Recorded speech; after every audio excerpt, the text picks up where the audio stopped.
입니다. 우리는 지금 사도행전 10장에서 베드로의 설교를 통해서 예수님이 누구신지, 복음의 내용이 무엇인지를 배우고 있는 중입니다. 왜냐하면 베드로의 짧은 설교 안에 복음의 진수가 다 들어있기 때문이죠. 우리는 지난주에 예수님이 왜 나사렛 사람 예수로 오셨는지를 생각해 보았습니다. 기억이 나시나요? 왕족도 아니고 귀족도 아니고 영웅도 아닌 나사렛 시골 촌뜨기로 오신 이유가 뭘까? 바로 연약한 모든 인간까지도 구원하시려는, 모든 인류 한 사람도 예외 없이 사랑하시려는 그 예수님의 크신 깊으신 사랑의 의미가 있기 때문이라고 그랬어요. 그럼에도 불구하고 예수님은 능력자이셨죠. 마귀에게 눌린 모든 사람을 고치시고 그리고 자유롭게 하셨기 때문이죠. 근데 어떻게 그럴 수 있었다고요? 연약한 나사렛 사람 예수가 어떻게 능력자 예수가 될 수 있었느냐? 바로 성령과 능력을 기름 부어 주셨기 때문입니다. 그래서 저도 지금 설교하러 올라오기 직전에 찬양하는 중간에 계속 기도했어요. 하나님, 우리 찬양대에게도 성령과 능력을 기름 부어 주세요. 또 설교하는 저에게도 성령과 능력을 기름 부어 주세요. 또 말씀을 듣는 우리 모든 가족들에게도, 예배자들에게도 성령과 능력을 기름 부어 주세요. 오늘 성령과 능력을 가득하게 기름 부어 주실 줄 믿습니다. 또 우리가 생각해 볼 것은 오늘 42절에 있는 것처럼 예수님이 누구로 소개되어 있느냐? 재판장으로 소개되어 있다는 것입니다.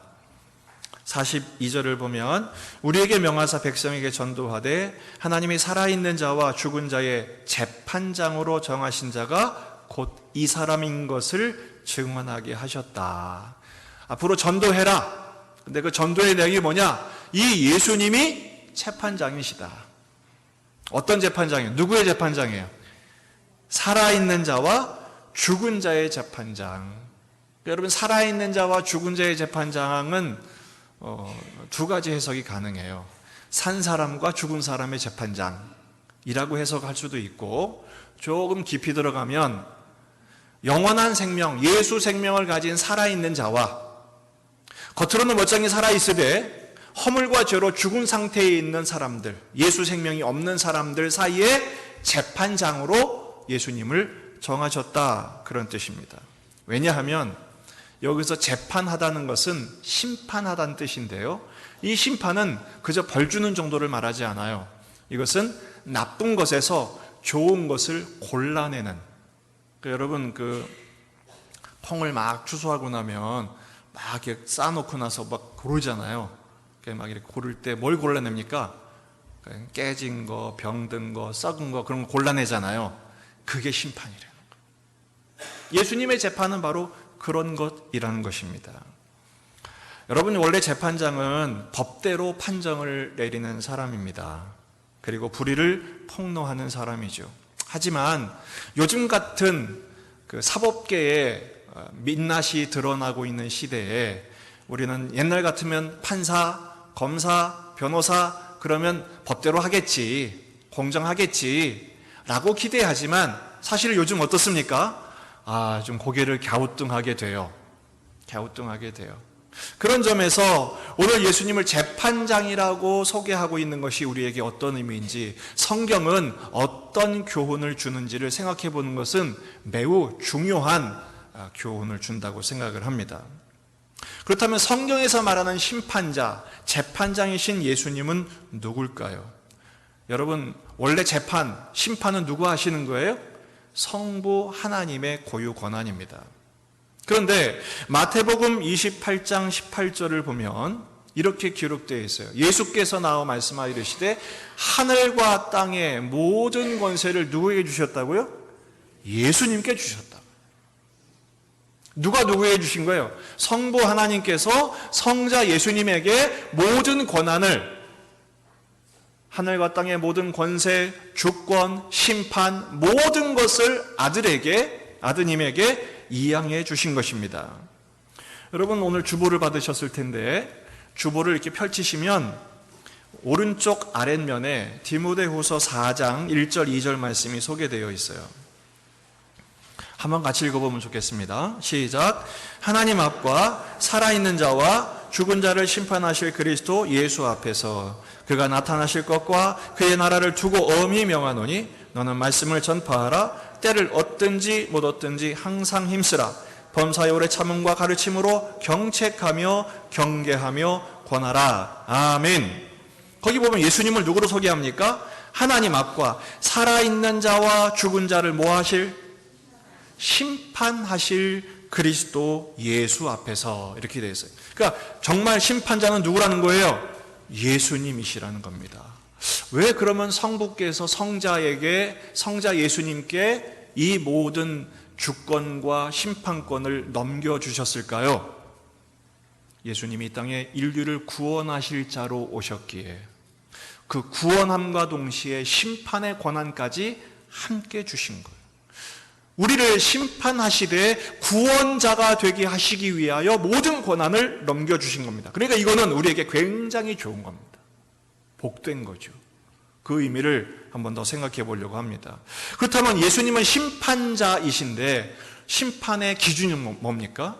여러분, 그 판사가 선고를 내릴 때 그 선고 기준이 뭐예요? 1번 지 맘대로, 2번 그날 기분 따라, 3번 법대로. 뭐죠? 법대로. 그렇죠? 법대로죠. 근데 그 법대로라는 게 굉장히 애매해요. 왜냐하면 제가 법학자에게 물어봤어요. 법학을 하셨으니까 법학에서 제일 중요한 게 뭡니까?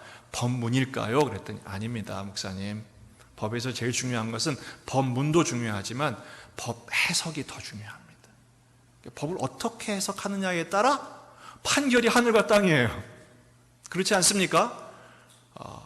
시대마다 판결이 같은 법문안을 가지고 판결이 완전히 갈라지는 것을 여러분 직접 보셨을 거예요. 여러분, 성경은 그렇지 않습니다.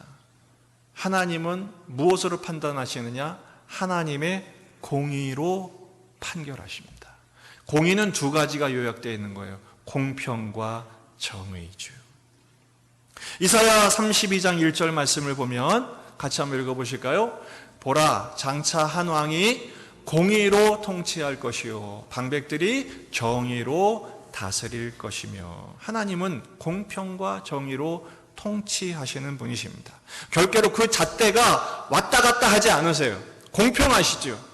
그리고 정의로우십니다. 하지만 인간은 어떻습니까? 인간은 공의에 무능합니다. 이 시대를 살아가면서 우리는 그런 현상에 시달리고 있어요. 악인이 형통하고 의인이 고통을 당하는 현실에 살고 있어요. 삼중구에 시달리고 있어요. 그게 뭡니까? 법에 구멍이 너무 많아요.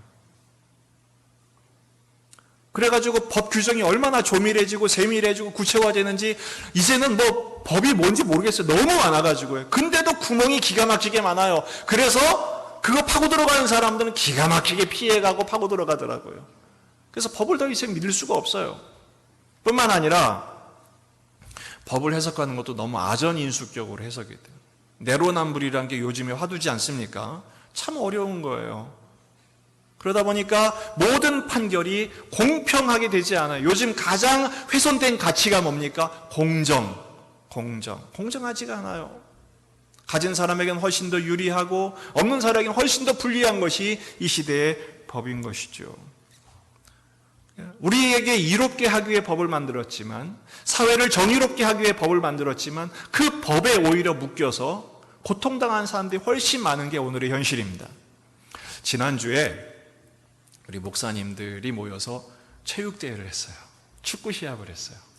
한 30개 노회가 모여서 시합을 했는데 우리 노회도 출전을 했죠. 그래가지고 게임을 하는데 이제 조별 예선전을 하지 않습니까? 마지막 게임을 하게 됐어요. 네 번째 게임인데 이 게임이 우리 노회로서는 굉장히 중요한 게임이었어요. 왜냐하면 여기서 이기면 본선에 올라갈 수가 있고 지면 예선 탈락이에요. 근데 0대 0까지 간 거예요. 딱 1분이 남았어요. 얼마나 긴장이 됩니까? 딱 그런데 우리가 페널티 지역에서 페널티킥, 프리킥을 주게 됐어요. 그래서 상대편이 딱 볼을 차는데, 문제는 이게 킥을 할 때 심판이 차세요라고 휙 하고 불어야 되거든요. 근데 상대편이 허락도 안 받고 뻥 찬 거예요. 근데 그게 들어갔어. 근데 문제는 심판이 들어가는 건 또 허락하고 삑 하고 부른 거예요. 그러니까 우리는 얼마나 억울해요. 왜냐면 심판이 딱 휘슬을 불 때까지 긴장하고 준비한 상태에서 그래야 되는데, 우리가 아무 준비도 안 하고 어떡할까 막 이러고 있는데 뻥 찼는데 들어갔으니까 얼마나 억울해요. 그래가지고 막 따졌어요. 근데 규정에는요, 심판이 휘슬을 불면, 골을 인정하면 끝난 거래요. 얼마나 억울한지. 저는 목사님들이 그렇게 화를 내는 걸 처음 봤어요. 왜냐면 억울하니까, 원통하니까. 지금 이거 지면 우리 예선 탈락인데 최소한 승부차기라도 해야 될 거 아니에요. 그런데 규정이 아무리 잘못된 판정이라도 심판이 판정을 내리면 번복이 불가하답니다. 그게 규정이래요. 그래서 거기서 저는 마침 이 말씀을 묵상하는 중이었기 때문에 아싸, 예화를 찾은 거예요. 잘못된 법이라도, 그것이 잘못된 걸 알면서도 법이기 때문에 그 법에 묶여서 억울한 사람들이 나오는 것을 어쩌지 못하는 거예요. 이게 바로 악법 때문에 선의의 피를 보는 오늘의 현상, 이 시대의 법, 이 시대의 법을 집행하는 사람들의 한계인 것이죠. 하지만 예수님은 어떠십니까? 그렇지 않습니다. 예수님은요, 공평한, 그리고 정의로운, 그리고 법대로 하나님의 공의대로 온전히 심판하시는, 그 판결의 잣대가 굽지 아니하시고 바르게 심판하시는 공평하신 판사이신 줄로 믿습니다. 근데 이게 또 우리에게는 치명적인 거예요. 왜 그렇습니까? 그 판사이신 예수님 앞에 우리는 어떤 존재, 의인입니까? 죄인입니까? 여기서는 우리가 할 말이 없죠. 우리는 완벽한 죄인입니다. 그래서 히브리서 9장 27절에 죄인된 인간의 운명을 이렇게 설명합니다. 같이 읽어볼까요? 한 번 죽는 것은 사람에게 정해진 것이요, 그 후에는 심판이 있으리니. 그렇습니다. 모든 사람이 죽는데, 죽음의 날을 기다리며 살아가는데, 그게 어떻게 되면 당연한 것이 아니라, 원래는 우리는 영원히 살 존재인데 왜 한 번 죽는 것이 정해졌습니까? 죄 때문이에요. 하나님의 공의 앞에서 죄를 지은 인간은 어쩔 수 없이 죽음이라는 판결을 받을 수밖에 없는 존재가 된 것이죠. 죄의 삭은 사망이 된 것입니다. 뿐만 아니라 계시록 20장 12절을 보면, 또 내가 보니 죽은 자들이 큰 자나 작은 자나 그 보좌 앞에 서 있는데 책들이 펴있고 또 다른 책이 펴졌으니 그 생명책이라 죽은 자들이 자기 행위를 따라 책들에 기록된 대로 뭐를 받으리니? 심판을 받으리니. 예외는 없는 것입니다. 이 세상에 죽지 않은 사람이 없는 것처럼, 죽음이 우리에게 필연적인 운명이 된 것처럼 하나님의 심판 앞에서 예외인 사람은 아무도 없는 것입니다. 이보다 더 절망적인 소식은 없는 것이죠. 그래서 심판자이신 예수님, 예수님을 재판장으로 정하셨다는 것은 우리에게 기쁨이 되기도 하지만 또한 절망이 되기도 해요. 하지만 오늘은 예수님을 재판장으로 정하신 것이 어떤 의미가 있는지를 더 깊게 들어가려고 해요. 따라합시다. 예수님은 심판자이시지만 동시에 구원자이시다. 할렐루야. 죄수를 위해서 재판장이신 예수님이 대신 형벌을 받아주신 것입니다. 심판자가 대신 심판을 받게 된 거예요. 왜요? 우리를 사랑하시기 때문에. 그래서 어떤 신학자는 사랑의 심판자라고 예수님을 정의합니다. 오늘 43절 말씀을 보면 이런 말씀이 있어요. 그에 대하여 모든 선지자도 증언하되 그를 믿는 사람들이 다 그의 이름을 힘입어 뭐를 받는다? 뭐를 받는다? 죄 사함을 받는다. 할렐루야. 우리는 죄 때문에 한 번 죽는 것은 정해진 것이요, 죄의 삭스인 사망을 우리는 어쩔 수 없이 받을 수밖에 없는데, 예수님이 대신 심판받으심으로 우리가 뭘 받았다고요? 죄 사함을 받은 것을 믿으시길 바랍니다. 로마서 3장 21절 이하의 말씀입니다. 이 말씀 매우 중요한 말씀인데 같이 한번 읽어보십시다. 시작. 이제는 율법에 하나님의 한 의가 나타났으니 율법과 선지자들에게 증거를 받은 것이라. 곧 예수 그리스도를 믿음으로 말미암아 모든 믿는 자에게 미치는 하나님의 의니 차별이 없느니라. 모든 사람이 죄를 범하였음에 하나님의 영광에 이르지 못하더니 그리스도 예수 안에 있는 속량으로 말미암아 하나님의 은혜로 값없이 의롭다 하심을 얻은 자 되었느니라. 할렐루야. 여기 보면 우리는 불의한 자였어요. 모든 사람이 죄를 범해서 하나님의 영광에 이르지 못함으로 우리는 불의하다, 유죄 판결을 받았지만 그리스도 예수의 속량이라고. 속량이 뭐죠? 여러분, 성경에 속량, 속전, 구속 이런 말들이 나와요. 그건 다 무슨 뜻이냐면 값을 지불했다 이런 뜻입니다. 당시 노예들이 값을 있을 거 아니에요. 노예의 값을 지불하고 노예를 사서 풀어주는 거예요. 우리는 죄값 때문에, 죄값은 피의 값은 사망인데, 그래서 우리는 죽게 되었는데 예수님이 대신 죽어주심으로 우리의 죄값을 지불해 주신 거예요. 그러니까 여러분, 우리는 심판자를 만났는데 얼마나 놀라운 사랑의 심판자를 만났는가. 여기서 여러분 땅을 치셔야 됩니다. 박수를 치셔야 돼요. 여러분, 하나님께 우리의 죄값을 지불해 주신 예수님께 감사의 박수 한번 올리십시오. 할렐루야. 별로 감사가 안 되시나 봐요. 별로 감사가 안 되시나 봐요. 뉴욕에 공항이 있는데 그 공항 이름이 라과디아 공항이에요. 라과디아. 왜 그 공항의 이름이 라과디아냐면 미국의 경제 대공황이 왔을 때 사는 게 너무 힘든 형편이 됐어요. 다들 먹고 사는 게 어렵고 공장이 문을 닫고 실업자가 길에 넘치고 그런 상황에서 한 경제사범이, 생활경제사범이죠, 잡혀온 거예요. 이 할머니가 너무 배가 고파서 빵집에서 빵을 훔치다가 잡힌 거예요. 너무 안 됐잖아요. 라가디아 판사가 판결을 내리는데 법은 법이니까요. 벌금 10불, 10달러의 벌금형을 친 거예요. 지금 10불이면 10,000원 좀 넘지만 당시로서는 굉장히 큰 돈입니다.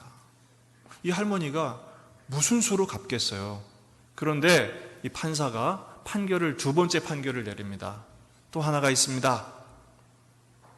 지금 이 할머니가 이렇게 어려운 삶을 살게 된 것은 우리 모두 책임입니다. 이 자리에 있는 나를 비롯한 방청객 모두에게도 50센트의 벌금을 내립니다. 다들 막 웅성웅성했죠? 이게 무슨 소리야?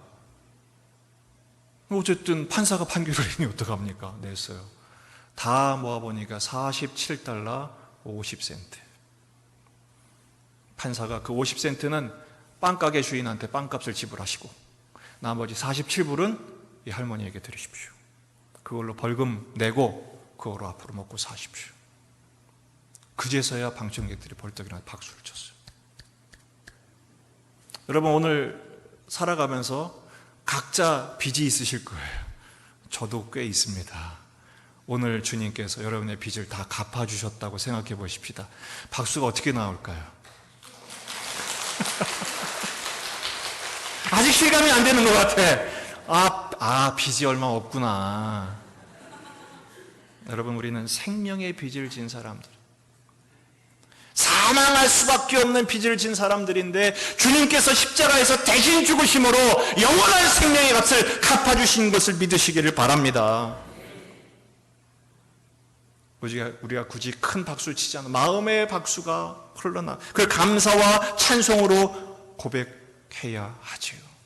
오늘 39절 말씀을 보면 우리는 유대인의 땅과 예루살렘에서 그가 행하신 모든 일의 증인이라. 그를 그들이 나무에 달아 죽였으나 그랬어요. 여러분, 예수님을 나무에 달아 죽이셨다. 십자가에 단 것이죠. 유대인들에게 있어서 나무에 달린다는 것이 어떤 의미냐? 갈라디아서 3장 13절입니다. 그리스도께서 우리를 위하여 저주를 받은 바 되사. 나무에 달린 건 뭐예요? 저주 아래에 있는 것입니다. 예수님이 십자가에 달린 것은 인간이 받을 모든 죄의 형벌, 재판장이신 하나님 앞에서 죄를 지은 인간이 당연히 나무에 달려 죽어야 하는 그 형벌을 받은 우리를 위해서 뭐예요? 대신 우리를 속량했다. 속량이 아까 무슨 뜻이라고 그랬죠? 몸값을 지불하신 거예요. 당신의 생명을 대신 죽여주심으로 몸값을 지불하신 거예요. 공의로서는 우리에게 벌을 줄 수밖에 없지만 예수님은 십자가의 사랑으로 대신 죽어서 우리를 살려주신 사랑의 능력을 나타내 보이신 줄로 믿습니다. 그래서 십자가는 사랑이고 십자가는 능력이며 십자가는 권능인 것입니다.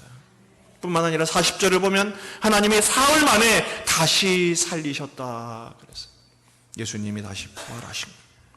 로마서 4장 25절에서 예수님은 우리의 범죄한 것 때문에 내줌이 되었지만 또한 우리를 의롭다 하시기 위하여 살아나셨느니라. 할렐루야. 죽음으로 끝나셨다면 그보다 슬픈 일이 없습니다.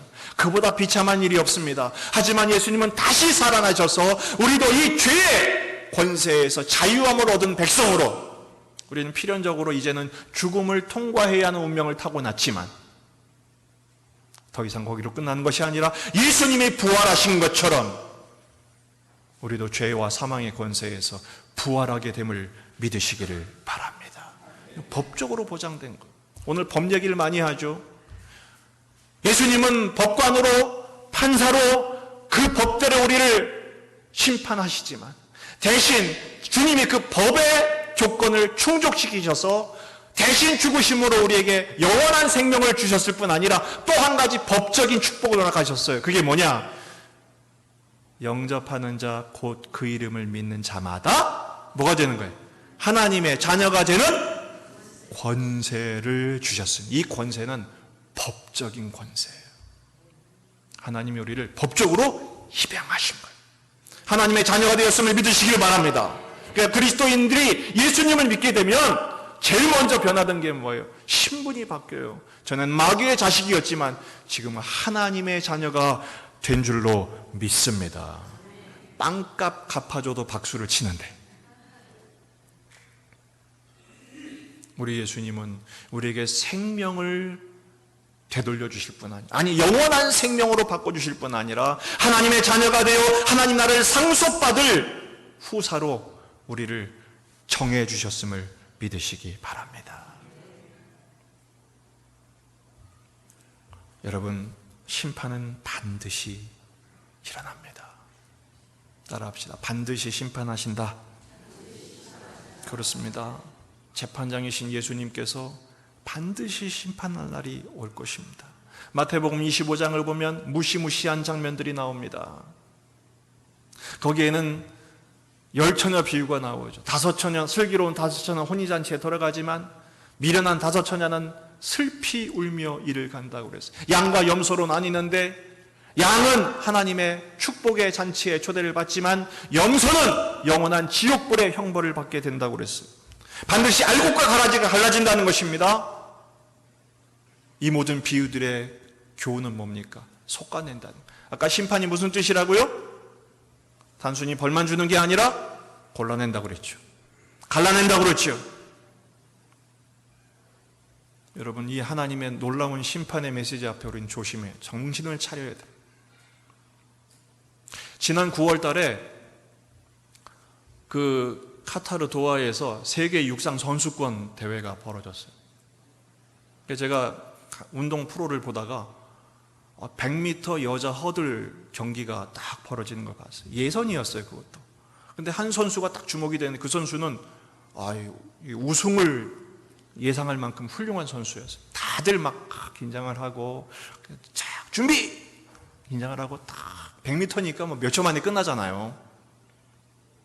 심판이 탁 하고 사인을 보내니까 초와 같이 탁 튀어나오는데 따당 소리가 또 나는 거예요. 그건 뭐죠? 파울. 다들 영문을 모르고 뭐야? 누가 잘못했어? 그러니까 요즘은요 참 무서운 게 뭐냐면요 초고화질 디지털 화면으로 딱 보여주는 거예요. 근데 그 선수 이름이 맥닐이에요. 맥닐 선수를 부르는 거예요. 나 잘못한 거 없는데? 내가 뭘 잘못했다고? 그냥 다 보여주는 거예요. 근데 정말 그 프레임 하나하나를 끊어서 보여주는데 0.03초를 먼저 움직였어요. 째라고 움직였어요. 거기서 실격. 이 선수가 4년을 준비했어요. 4년. 이 게임을 4년. 발을 구르고 막 땅을 치고 눈물을 흘리고 머리를 쥐어뜯고 아무리 그래도 판정은 반복되지 않아요. 결국 그 레이스에서 그는 걸어 나와야만 했어요. 여러분, 오늘 집을 나서시면서 우리 교회 오시기까지 CCTV를 몇 개를 통과하셨다고 생각하십니까? 수많은 CCTV가 여러분을 지켜보고 있습니다. 나는 외진데 살아가지고 그런 거 없어요. 혹시 이거 들고 오셨나요? 낱말은 새가 듣고 반말은 쥐가 듣는다고요? 요즘은 얘가 다 듣습니다. 얘가 다 보고 있습니다. 어젯밤 여러분이 하신 것을 다 알고 있습니다. 정신을 바짝 차리셔야 해요. 물론 우리는 하나님의 구원을 받은 백성들이기 때문에 더 이상 우리의 죄 때문에 고민할 필요는 없어요. 하지만 여러분, 가장 청소하는 사람이 가장 예민해질 때가 언제입니까? 막 어지러졌을 때입니까? 청소를 다 끝내고 나서 깨끗하게 정리했을 때입니까? 어느 때입니까? 청소가 다 끝났는데 누가 거기다 혹시 던지면 탁 핏대가 올라가는 것입니다. 여러분, 바로 그것을 말합니다. 우리 그리스도인들이 거룩하지 예수 그리스도의 보혈로 정결함을 얻고 하나님의 말씀대로 흠과 티가 없는 자녀로 거듭난 우리들은 바로 청소가 막 끝났을 때 조그만 털끝 같은 먼지가 왔을 때도 그것을 용납할 수 없는 것처럼 하나님 앞에, 심판하신 하나님 앞에 거룩한 삶을 살아가야 한다는 것입니다. 마태복음 25장 41절 말씀을 보면 또 왼편에 있는 자들에게 이르시되 저주를 받은 자들아 나를 떠나 마귀와 그 사자들 위하여 예비된 영원한 불에 들어가라. 혹시 이 자리에 예수 그리스도를 믿는 믿음이 아직 없으신 분들은 이 말씀이 결코 예외가 아님을 기억하셔야 합니다. 이 염소들도 분명히 선한 일을 했어요. 구제를 했어요. 우리가 언제 안 그랬습니까? 그들이 항변할 정도로 그들은 장부에 다 기록해 놨습니다. 어려운 사람 도와준 거, 가난한 사람 도와준 거, 힘든 사람 도와준 거 다 기록했어요. 그러나 주님 말씀하십니다. 나는 너희를 알지 못한다. 불법을 행하는 자들아. 왜 그렇습니까? 예수님의 이름이 없는 자는 반드시 심판을 받기 때문에 그래요. 여러분, 이 시간에 그 예수 그리스도를 우리의 구주로 영접하시기를 바랍니다. 예수님의 의를 힘입으셔야 합니다. 예수님의 의를 힘입는다는 것은 무엇을 말합니까? 나는 무능하다. 나는 죄인이다. 나는 주님 없이는 못 산다. 라는 것을 인정하는 것입니다. 그러나 여러분, 오늘 말씀이 우리에게 무섭게 다가와도 안심하실 필요가 있습니다. 따라합시다. 반드시 구원하신다. 할렐루야. 오늘 43절 말씀에 다시 한번 확인합니다. 그를 믿는, 그를 믿는 사람들이 그의 이름을 힘입어 뭐를 받는다? 죄 사함을 받는다. 마태복음 25장 34절 양들에게 약속하신 말씀이죠. 같이 읽어보십시다. 시작. 그때 임금이 그 오른편에 있는 자들에게 이르시되 내 아버지께 복받을 자들이여 나와 창세로부터 너희를 위하여 예비된 나라를 상속받으라. 할렐루야. 우리 아버지께 복받을 자들로 결정되셨음을 믿으시기를 바랍니다. 그렇다면 우리가 받을 심판은 바로 이겁니다. 하나님 나라를 상속받는 심판이에요. 그러기 위해서는 두 가지 심판을 매일 적용하셔야 됩니다. 첫 번째는 바로 심판의 현재성입니다. 회개죠, 회개. 아까 우리 찬양하다가 그런 찬양한 거 기억나세요? 324장 3절에 심판하실 자리까지 주와 함께 가려 하네. 기억나시나요? 여러분, 이 가사가 무슨 의미인지 아세요? 마지막 때 심판하실 자리에 거기 같이 가는 건가? 그때 가서 심판받는 건가? 아니에요. 오늘도 심판을 받아야 된다. 매일 심판을 받는 삶을 통해서 여러분, 저 구원에서 제외된 사람들은 그때 가서 심판을 받으니까 기회가 없는 거예요. 그리스도인들은 매일 심판을 경험하는, 매일 우리의 재판장이신 예수님께 가까이 나가는 것입니다. 거룩하신 예수님께 나가서 우리의 흠과 티를 발견하는 것입니다. 그래서 갈라디아서 5장 24절에 그리스도 예수의 사람들은 육체와 함께 그 정욕과 탐심을 십자가에 못 박았느니라. 매일 심판을 경험하는 거예요. 그래서 바울은 말합니다. 나는 날마다 죽노라. 저는 아기였을 때 그 시골의 마룻바닥에 그 개척교회에서 많은 시간을 보냈어요. 우리 어머니가 맨날 거기에 계셨기 때문에. 그러면요, 꼭 그 할머니 권사님들이 그 자부동 방석 아십니까? 그 방석 하나 끌어안고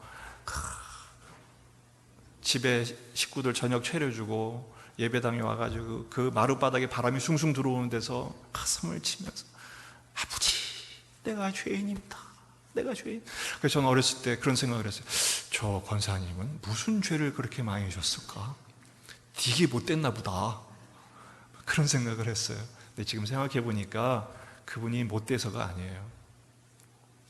하나님 앞에 나오면 나올수록, 가까이 가면 갈수록 티끌 같은 죄도 내게는 너무 큰 문제가 되는 거예요.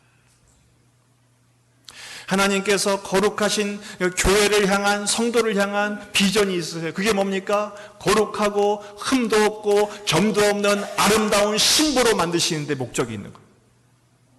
그런데 개처럼 먹은 거 토하고, 토한 거 또 먹고, 그렇게 살 수 없잖아요. 날마다 심판을 경험하셔요. 주님의 심판대.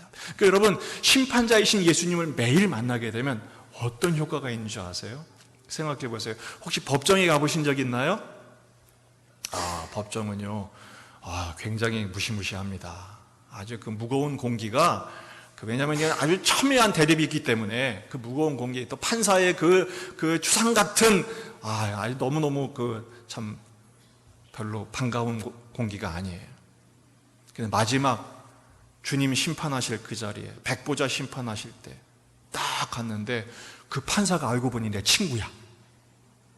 그럼 얼마나 반갑겠어요. 왜? 우리는 매일같이 재판장이신 예수님을 나의 친구 삼아 예수님 앞에 아뢰고 나의 죄를 자복하고 회개하고 목욕하고 손발 씻고 그러고 주님 앞에 나가는 삶을 연습한 사람이 그 마지막에 심판의 자리에 가니까 거기는 심판이 아니라 뭐예요? 거기는 반가움과 감사함과 찬양과 영광의 자리가 될 줄로 믿습니다. 그러니까 매일같이 회개에 합당한 열매를 맺으시기를 주의 이름으로 축원합니다. 두 번째는 심판의 미래성이에요. 여러분, 반드시 주님은 다시 오십니다. 점점 그날이 다가오고 있습니다. 그리고 그날은 돌이킬 수 없습니다. 예외가 없습니다. 그날을 대비하며 우리가 해야 할 일이 있어요. 나같이 심각한 죄인도 주님이 사랑하셔서 대신 죽어주시고 우리에게 하나님의 자녀가 되게 하신 이 놀라운 사랑과 특권을 그들에게도 빨리 알리는 거예요.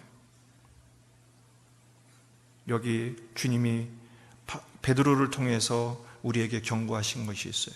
우리는 모든 일에 이 일의 증인이라. 따라합시다. 우리는 이 모든 일의 증인이라. 할렐루야. 여러분, 증인이 하는 일이 뭐예요? 증인은요, 자기가 보고 들은 대로 진술하는, 증언하는 사람을 증인이라고 그래요. 그러면 입을 딱 다물면 어떻게 돼요? 그 사람은 증인의 사명을 직무유기한 거예요. 그렇다면 맨날 떠들고 다녀야 될까? 그게 아니에요. 여러분, 삶으로 증인 되시기를 바랍니다. 지난주에 이어서 제가 오늘도 적용을 해드릴게요. 예수님의 미소를 장착하십시오. 여러분, 요즘같이 우리나라의 분노가 정말 분기탱천한 시대인 것 같아요. 이럴 때일수록 웃어 넘겨주세요. 예수님의 긍휼의 마음으로 웃어 넘겨주세요. 자, 우리 전후자로 둘러보시면서 예수님의 미소로 씩 웃어주시겠습니다. 시작. 아직 좀 어색합니다. 그러나 자꾸 하면 충만할 줄로 믿습니다. 예수님의 미소로 웃어주십시다. 십자가의 사랑을 장착하십시다. 여러분, 우리 예수중앙교회가 이 지역의 말씀과 예배로 유명한 교회일 뿐 아니라 예수님의 긍휼과 십자가 사랑으로 유명한 공동체가 되기를 주의 이름으로 축원합니다. 다른 거 없어요. 복음이란 게 뭡니까? 예수님의 사랑을 우리가 깨달을 뿐 아니라 누릴 뿐 아니라 그것을 증언하며 살아가는 것입니다. 이 십자가의 사랑이 충만한 우리 교회, 그래서 심판자이신 예수님이 무서운 예수님이 아니라 날마다 그 심판자이신 예수님과 동행하며 심판하실 그 자리까지 주님과 동행할 뿐 아니라 그 십자가의 사랑을 우리의 얼굴의 표정으로, 삶의 풍성함으로, 마음의 넉넉함으로 나타내 보이셔서 매일 하루를 살아간다 할지라도 천국을 누리며 천국을 선포하는 십자가의 사람들 되시기를 주의 이름으로 축원합니다. 기도하시겠습니다.